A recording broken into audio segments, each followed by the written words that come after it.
अस्सलाम वालेकुम, क्या हाल चाल है? कैसे हैं आप लोग? और अल्हम्दुलिल्लाह माशाल्लाह से मैं भी खैरियत से हूँ और आप लोग भी खैरियत से होंगे।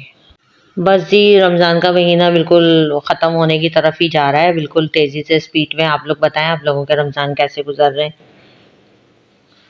और आज मैंने बस सोचा कि चने की दाल गोश्त बना लेती हूँ। और चने की दाल गोश्त मेरा इतना मज़े का बना था कि मेरा ऐसा लग रहा था जैसे कोई शाही चने की दाल गोश्त बना है। बस ये मैंने प्याज वगैरह लाल करके और उसमें मैंने गोश्त डाल के और साथ ही मैं ना चने की दाल भी साथ ही डाल देती हूँ।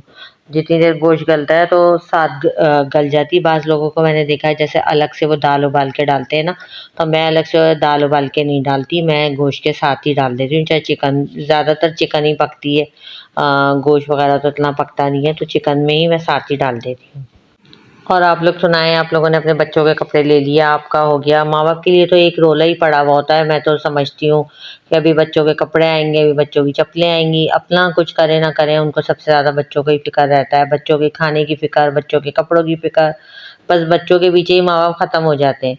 लेकिन वही बात है कि बच्चे वक्त पे एहसास कर लें तो बहुत अच्छा होता है, लेकिन आजकल के बच्चे भी वक्त पे एहसास नहीं करते। और जब माँ बाप चले जाते हैं तो औलादों का एहसास होता है कि काश हमारी माँ ज़िंदा होती तो हम माँ से ये बात कहते, या बाप ज़िंदा होते तो हम उनसे ये बात कहते। और बच्चों के तो पेपर्स भी हो रहे हैं, बहुत गलत करा कर रमज़ानों में पेपर रख दिए। हर बच्चे के पेपर्स हो रहे हैं। मेरी तो बेटी के हर साल रमज़ानों में पेपर हो रहे होते हैं, तो बहुत ही ज़्यादा मसला हो जाता है। रोज़ा रख के बच्चे सोते ही रहते हैं, पढ़ते ही नहीं है। आम दिनों में तो फिर पढ़ लेते हैं, लेकिन रोज़ा रख के तो पता नहीं क्या होता है बच्चों का। ऐसा लगता है बस कौन सी कमज़ोरी हो गई है, क्या मसला हो गया है। सारा दिन सोते रहते हैं, बस रात को फिर जाग के पढ़ते हैं। तो ये बड़ा ही गलत होता है कि रमज़ानों में पेपर रख देते हैं। और पहले ज़माने के बच्चों में इतनी हिम्मत होती थी, मोबाइल नहीं होता था, सारा दिन रोज़ा रख के वो घर के काम भी करते थे, खेलते थे, कूदते थे। आजकल के तो बच्चे ऐसे ही बस रोज़ा रख के सारा दिन सोते हैं, और अगर जाग रहे होते हैं तो उनके हाथों में मोबाइल होता है, बस यही एक्टिविटी होती है। आजकल के बच्चे बिल्कुल एक्टिव नहीं है। मैं तो यही सोचती हूँ कि क्या होगा आजकल की नस्ल का। हमारा वक्त तो फिर गुजर गया, अच्छा हम लोगों ने गुजार लिया, लेकिन जो हमारे बच्चे हैं उनके लिए जो आने वाला वक्त है वो इंतहाई मुश्किल वक्त आ रहा है। समझे, हर चीज़ बहुत दो गुना तीन गुना ज़्यादा, एक तो महंगी हो गई है, लोगों के घरों में गुजारा बहुत ज़्यादा मुश्किल हो गया है। तो मुझे यही होता है कि आने वाले वक्त में जो हमारे बच्चे हैं ना, वो कैसे ज़िंदगी गुजारेंगे, तो इसके बारे में कुछ समझ नहीं आता। हम जितना अपने वक़्त में खाते थे, पीते थे, घूमते थे, खेलते थे, आजकल हमारे बच्चे बिल्कुल जैसे सब्जियाँ नहीं खा रहे, दालें नहीं खा रहे, सेलेक्टिव चीज़ें जो होती हैं बच्चे वो खा रहे होते हैं, और बिल्कुल उनका खेलना-कूदना ये सब कुछ बंद हो गया है। पता नहीं किस तरफ आजकल की नौजवान नस्ल जा रही है, तो कुछ समझ ही नहीं आती ये सब बातें। मैं बस प्याज को लाल करके और सारा जो है ज़ीरा और सारा जो है साबुत गरम मसाला डालती हूँ, और टमाटर ग्राइंड करके और चिकन को मतलब हल्का सा जैसे भून के और टमाटर ग्राइंड करके उसका पेस्ट डाल देती हूँ। प्याज भी मैं ग्राइंड कर लेती हूँ, और फिर चने की दाल भी मैं साथ ही डाल देती हूँ। नमक, मिर्च, हल्दी, धनिया डाल के चढ़ा देती हूँ। हमारे वक़्त में तो हमारी अम्मी टमाटर ऐसे ही डालती थी, कभी भी उन्होंने ग्राइंड नहीं करे, बगैर ग्राइंड करे खाना पकाती थी। वही बात है कि हम लोग इस कदर बिज़ी हैं, इस कदर हम लोग अपनी लाइफ में बिज़ी हैं कि हम लोग लहसुन अदरक भी पीस के रखते हैं, हम लोग टमाटर भी ग्राइंड करके रखते हैं। मैंने तो ये देखा था कि हमारी अम्मी बैठ के जब हंडिया चढ़ाती थी तो वो लहसुन छील रही होती थी बाकायदा, और वो जो है टमाटर भी ऐसे ही बस फोड़ रही होती थी चमचे से, ऐसी पतीली में बैठी हुई। आप लोगों की अम्मियाँ भी कैसी तरह करती थी? यकीनन आप लोगों की अम्मियाँ भी ऐसी ही होंगी। पहले ज़माने की माएँ जो है बहुत ज़्यादा मेहनत वाली थी। ख़ैर मेहनत वाले तो हम भी हैं, लेकिन हम लोग इस कदर बिज़ी हो गए हैं, और हम लोग बस ये है कि लहसुन अदरक पीस के रख देते हैं, हम टमाटर ग्राइंड करके रख देते हैं। आधे काम तो हम ऐसे ही कर लेते हैं कि ज़रा टाइम भी सेव हो जाए। अब दूसरे मसले हो गए हैं, गैस नहीं, कुछ नहीं। हमारे वक़्त में ये नहीं होता था कि गैस नहीं है। हमारे वक़्त में हमारी अम्मी 10 बजे हंडिया चढ़ जाती थी और आराम से खाना पक रहा होता था हमारे यहाँ। अब तो ये है कि गैस के लिए बैठे रहो। बस हेल्पर तो मेरी सुबह जल्दी ही काम करके चली जाती हैं, वो तो जल्दी ही आती हैं। और ये इसके लिए मैंने हरा धनिया, हरी मिर्चें और प्याज जो है मैंने जो है ना अलग से रखी हुई थी कि ये जब पूरा पक जाता है तो ऊपर से डालती हूँ। और ये हाथ के हाथ मुझे आदत है कि बर्तन भी धो लेती हूँ। अब जैसे जैसे रमज़ान आगे गुजरते जा रहे हैं ना, तो थोड़ी अफ्तारी वगैरह भी कमी होती जा रही है, बच्चे इतना खाते भी नहीं है। अब मेरा यही है रोज़ की रूटीन कि मैं तो बस सालन रोटी बना लेती हूँ, और थोड़े से आलू के पकौड़े फ्राई कर लेती हूँ। ज़्यादा आलू के ही करती हूँ क्योंकि मेरे बेटा जो है वो आलू के ही शौक से खाता है। और रायता बना लेती हूँ, खजूर है, शरबत होता है, या एक आध तरह के कभी कभी अगर मेरा मूड होता है तो पालक और प्याज के पकौड़े भी बना लेती हूँ। ये बेसन मेरा ख़त्म हो गया था, मैंने सोचा ये भी घोल के रख दूँ मैं। 2-3 दिन का ये इकट्ठा ही घोल लेती हूँ। और हमारी अम्मी तो ये करती थी, रोज़ का रोज़ भाई डेली बेसन घुलता था। बहन भाई हम लोग माशाल्लाह माशाल्लाह 10 बहन भाई, तो हमारी अम्मी डेली बेसन घोलती थी, रोज़ का रोज़ पकता था, रोज़ का रोज़ खाते थे हमारे यहाँ। तो अब ये जैसे अब हम बेसन घोल के रख देते हैं, 30% काम तो हम कर ही लेते हैं पहले से रमज़ान का।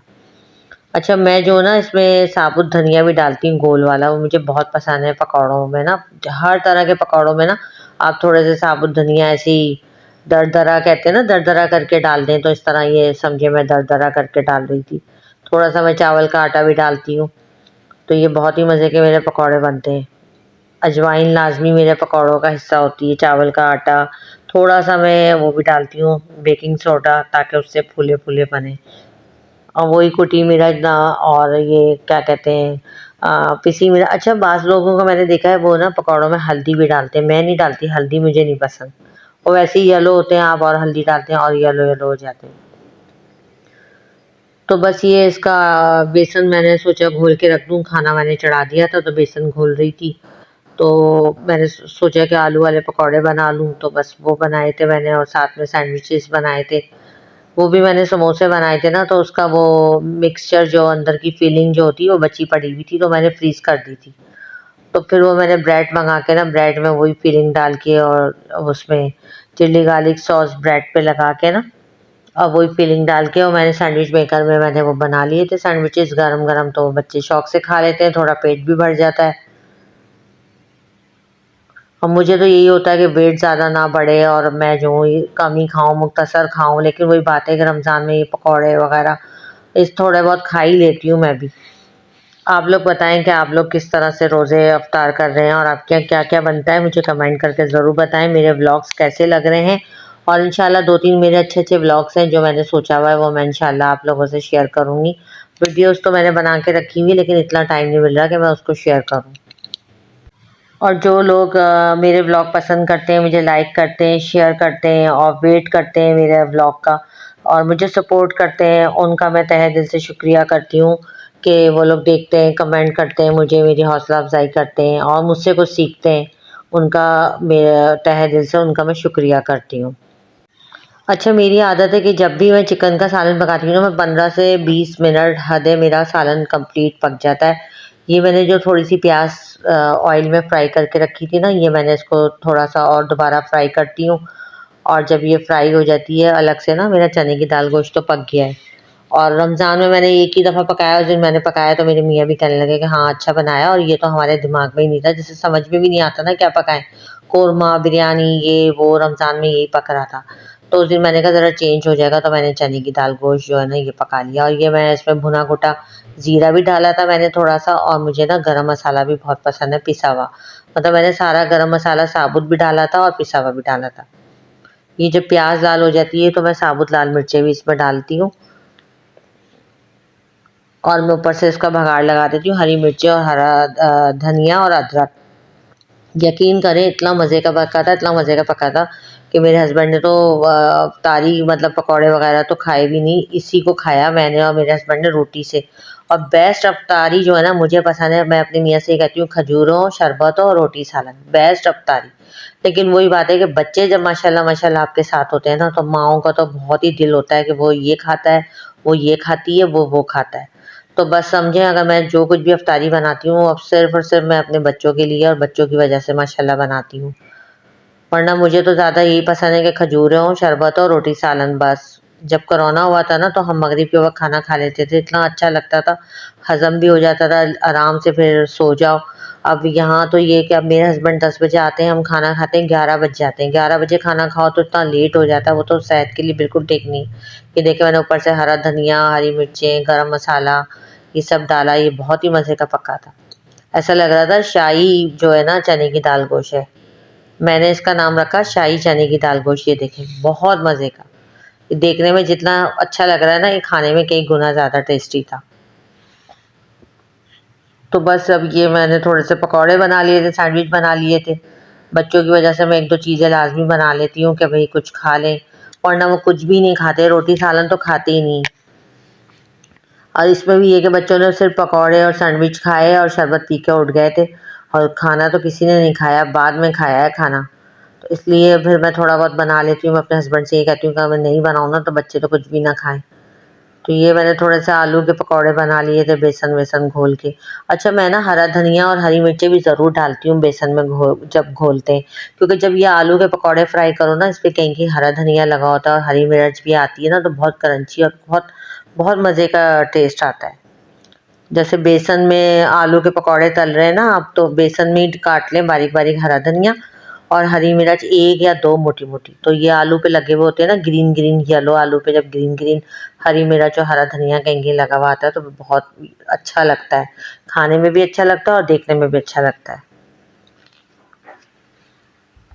आप लोग भी जो-जो देखें ज़रूर मुझे रेसिपी शेयर कीजिएगा कि आप लोग चने की दाल गोश्त कैसे पकाते हैं और ये आलू के पकौड़े कैसे बनाते हैं। क्योंकि बाज़ लोग नहीं, ज़्यादातर लोग अमूमन जो है ना, चने की दाल उबाल के डाल देते हैं। लेकिन मैं तो शुरू से, वही बात है ना, टाइम बचाने के चक्कर में साथ ही डाल देती हूँ चिकन के, वो साथ ही गल जाती है और साथ ही पक जाता है।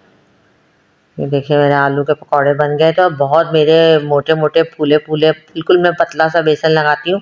मुझे बेसन ज़्यादा नहीं पसंद और वो पतला-सा जो बेसन होता है ना, वो लेयर ही दोनों तरफ से फूल जाती है। क्योंकि आप वो डालते हैं ना उसमें सोडा, बेकिंग सोडा, तो उससे ये फूले-फूले बहुत मज़े के मेरे बने थे।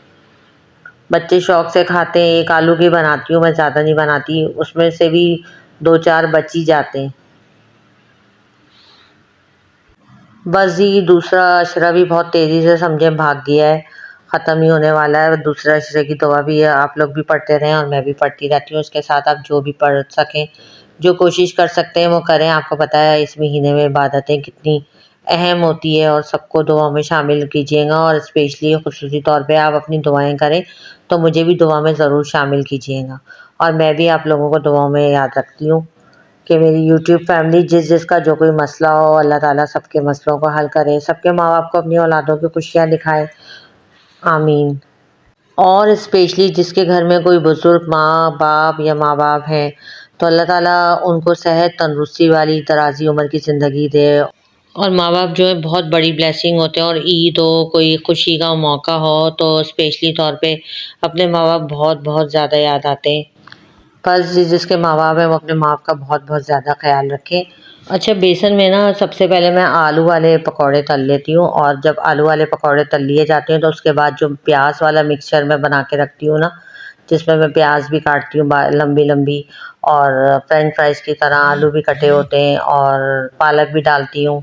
तो वो फिर एंड में मिक्सचर डाल के इसी बेसन में ना, जो कुछ कटी हुई सब्जियाँ-वब्जियाँ होती हैं वो डाल के तो मैं फ्राई कर लेती हूँ। तो फिर मैंने आलू वाले पकौड़े भी बनाए थे और ये वाले प्याज़ वाले और जो पालक वाले पकौड़े थे वो भी बनाए थे। तो आलू वाले मैंने तल लिए, उसके बाद फिर मैंने ये वाला सब मिक्सचर जो बना के रखा हुआ था ये इसमें डाल दिया था बेसन में। फिर मैंने वो वाले बनाए पकौड़े। इसके साथ ही साथ मैं खजूरें निकाल के रख लेती हूँ। रायता तो मैं मस्ट बनाती हूँ क्योंकि पकौड़ों से रायता ही अच्छा लगता है। और रोटी के साथ भी पकौड़े खा लिए जाएँ तो बहुत अच्छे लगते हैं। रोटी के साथ भी अक्सर वैसे मैं फ्राइडे वाले दिन बनाती हूँ। मेरे हस्बैंड का ऑफ होता है, रोटी के साथ मेरे बच्चे खाते हैं, साथ में रायता बना लेती हूँ तो बहुत ही मज़े के लगते हैं। और सुनाएँ, आपकी किस-किस की ईद की शॉपिंग हो गई और किस-किस की नहीं हुई? बाज़ार जाएँ तो इस कदर रश होता है, इस कदर रश होता है। एक तो ट्रैफ़िक इतना जाम, ऊपर से फिर दुकानों पे जाओ, इस कदर वो बेचारे दुकानदार पागल हो जाते हैं। उस दिन मैं चप्पल के लिए गई थी अपनी बच्ची को लेकर, तो इस कदर रश था कि वो मेरे ख़्याल से वो चीख के उसको बोलना पड़ रहा था कि ये वाली चप्पल निकाल दो, ये वाला साइज़ निकाल दो। वो 2 बेचारे आदमी और दर्जन लोग उनके साथ बैठे हुए, किसी का साइज़ नहीं, किसी का कलर नहीं, किसी का कुछ नहीं। वो दोनों आदमी जो है ना पागल हुए हुए। यहाँ तक कि मेरी बच्ची और मैं आपस में बातें करने लगे। मेरी बच्ची कहने लगी, मामा ये रोज़ घर जाके एक पैनाडोल खाते होंगे? मैंने कहा हाँ, पैनाडोल भी खाते होंगे और साथ में एक स्ट्रेप्सिल्स भी खाते होंगे, जो चीख रहे थे वो।